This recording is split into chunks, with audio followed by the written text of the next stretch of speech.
جاوید لنگڑا lines area کا sector incharge تھا اور اپنے زمانے کا بدنام زمانہ ترین آدمی۔ ٹارچر سیل، بھتہ خوری، ٹارگٹ کلنگ کرنا، پولیس پہ اٹیک کرنا، وہ سارے کام جو ہے جاوید لنگڑا کیا کرتا تھا۔ شام کے بعد کوئی پولیس کی موبائل جو ہے وہ گشت نہیں کر سکتی تھی۔ الطاف حسین جو احکامات اور ہدایات وہاں لندن سے جاری کرتے تو جاوید لنگڑا اس پر عمل درآمد کرانے میں اس کا ایک اہم ترین کردار تھا۔ یہ سلیم شہزاد جو ہے وہ اس وقت لا اینڈ آرڈر کو دیکھا کرتا تھا کراچی۔ جاوید لنگڑا جو ہے اس کو اس بات کا بڑا افسوس ہوا کہ میں سیکٹر انچارج ہوں اور میرے سامنے انہوں نے اس طرح بدتمیزی کی۔ اس بات پر پھر ان کے آپس میں جو فائرنگ ہوئی اور اس میں کامران پریڈی اور مراد پریڈی دونوں اس میں مارے گئے۔ تو زمانے میں بڑے نام لوگوں نے سنے، فہیم کمانڈو کا نام سنا، منصور چاچا کا نام سنا، نعیم شادی کا نام سنا، اسی طرح ایک بڑا نام جو ہے وہ جاوید لنگڑا کا بھی تھا۔ ایم کیو ایم کے جو بانی قائد ہیں الطاف حسین، ان کا انتہائی معتمد اور خاص آدمی سمجھا جاتا تھا، انتہائی قریب تھا یہ الطاف حسین کے۔ میرے فادر چودھری لطیف صاحب کو وہاں ایس ایچ او لگایا گیا، 91 کی بات کر رہا ہوں۔ انہوں نے یہ پلاننگ کی کہ پیدل گلیوں سے جا کے ریڈ کیا جائے کہ اس سارے معاملے میں ہندوستان کی جو خفیہ ایجنسی ہے را، اس کی تائید اور حمایت حاصل تھی اور اس کی معاونت اور سہولت کاری سے جنوبی افریقہ میں ایم کیو ایم نے اپنا نیٹ ورک بنایا۔ جاوید لنگڑا نے یہاں اپنے مخالفین کو بہت زیادہ تنگ کر رکھا تھا، ایجنسیوں کی نظروں میں بھی آ چکا تھا، پولیس بھی اس کے پیچھے لگ گئی، تو یہ اپنے آپ کو بچانے کی خاطر یہاں سے یہ بھاگ کر انڈیا پہنچ گیا۔ بھارت جانے کے بعد بھی اس کا جو کردار ہے وہ ختم نہیں ہوا۔ جاوید لنگڑا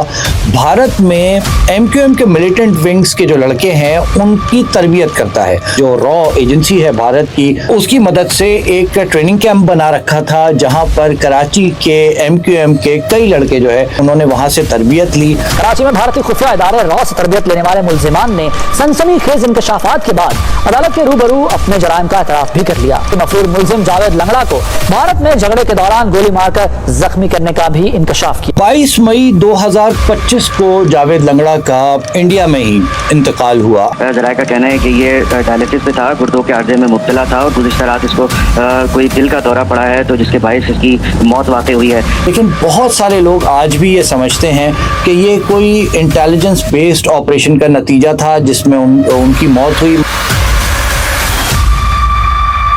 میرا نام چودھری صفدر ہے، میں کراچی پولیس میں ڈی ایس پی ہوں، یہاں کافی جگہوں پہ میری پوسٹنگ رہی ہے۔ جاوید لنگڑا ایک ایسا نام رہا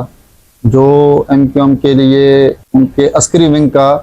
آپ یہ سمجھیں کہ ہیڈ تھا، لائنز ایریا کا سیکٹر انچارج تھا اور اپنے زمانے کا بدنام زمانہ ترین آدمی تھا۔ اس وقت جو وہاں ٹارچر سیل، بھتہ خوری، جلاؤ گراؤ، مخالفین پر ٹارگٹ کلنگ کرنا، پولیس پہ اٹیک کرنا، وہ سارے کام جو ہے جاوید لنگڑا کیا کرتا تھا۔ جاوید لنگڑا نے ہی بیسیکلی اگر دیکھا جائے کراچی میں ٹارچر سیل کی ابتدا یا بانی اگر آپ کہیں ٹارچر سیل کا تو وہ جاوید لنگڑا ہی تھا، اور اس زمانے میں لائنز ایریا میں اس کا بہت نام چلتا تھا اور بدنام زمانہ تھا۔ 91 میں جب یہ ابھی حقیقی بنی نہیں تھی لیکن ان کا آپس کا اختلافات شروع ہو چکے تھے، تو اس اختلافات کی وجہ سے آئے روز وہاں فائرنگ اور جلاؤ گراؤ، جس سے کہ عام پبلک بہت پریشان تھی۔ اسی وجہ سے میرے فادر کو وہاں 91 میں ایس ایچ او لگایا گیا تاکہ یہ جو خونی آئے روز کی خونی جنگ ہے اس کو روکا جا سکے۔ انہوں نے جب چارج لیا تو اس وقت حالت یہ تھی کہ رات شام کے بعد کوئی پولیس کی موبائل جو ہے وہ گشت نہیں کر سکتی تھی، تھانے کو جو گیٹ ہے وہ لاک ہو جایا کرتا تھا، موبائلوں کو رات میں الاؤ ہی نہیں تھا کہ وہ علاقے میں گشت کریں۔ میرے فادر نے جب چارج لیا اس کے بعد یہ دوبارہ پیٹرولنگ شروع ہوئی، جو ان کے وہاں گیٹس لگے ہوئے تھے وہ سارے توڑے گئے اور کئی مرتبہ وہاں انکاؤنٹر ہوا، جس میں جاوید لنگڑا گو کہ وہ اس وقت ایم کیو ایم کا وہاں کا سیکٹر انچارج تھا، لیکن چونکہ گینگ وار وہاں شروع ہو چکی تھی اور دوسری طرف مخالفین میں کامران پریڈی، مراد پریڈی، افضال ریچھا، اعجاز ٹونا، انیس اکلا، یہ سارے لوگ اس طرف ایکٹیو تھے، جبکہ دوسری طرف یہ جاوید لنگڑا جو ہے یہ دوسری طرف کا